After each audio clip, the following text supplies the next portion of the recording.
Exercise 2.1 solve the following and check your results.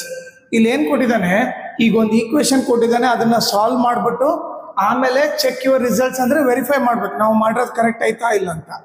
ಇದನ್ನ ಯಾವ ಥರ ಸಾಲ್ವ್ ಮಾಡ್ಬೇಕು ನೋಡ್ರಿ. ನೀವೇನು ಮಾಡ್ರಿ, ಎಕ್ಸ್ ಇರೋದೆಲ್ಲ ಒನ್ ಸೈಡ್ ತೊಗೊಂಬರ್ರಿ, ಎಕ್ಸ್ ಇರೋದೆಲ್ಲ ಲೆಫ್ಟ್ ಸೈಡ್ ತೊಗೊಂಬರ್ರಿ. ಓಕೆ, ನಂಬರ್ ಅದೆಲ್ಲ ಒನ್ ಸೈಡ್. ಈಗ ಪ್ಲಸ್ 2x ಈ ಕಡೆ ಬಂದರೆ ಏನಾಗುತ್ತೆ, ಮೈನಸ್ 2x ಆಗುತ್ತೆ, ಇಸ್ ಈಕ್ವಲ್ ಟು 18 ಆಯ್ತು.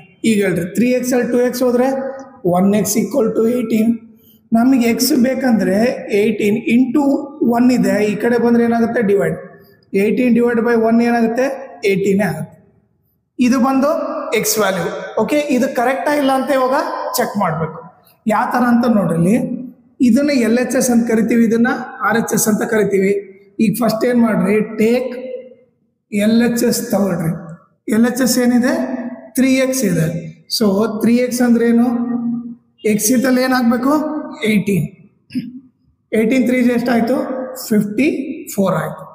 ಇದನ್ನ ಈಕ್ವೇಶನ್ 1 ಅಂತ ನಾನು. ಓಕೆ, ಇವಾಗ ಟೇಕ್ RHS ತಗೊಳ್ಳೋಣ. ಸೊ RHS ಏನಿದೆ 2x ಪ್ಲಸ್ 18 ಇದೆ.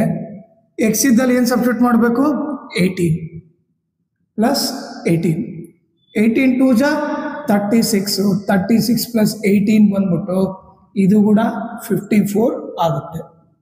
ಸೊ ಫ್ರಮ್ 1 and 2 ಏನು ಬರಿಬೋದು, LHS is equal to RHS. So ನಾವು ಮಾಡೋ ಆನ್ಸರ್ ಏನಿದೆ ಕರೆಕ್ಟ್ ಇದೆ ಅಂತ ಗೊತ್ತಾಯ್ತು.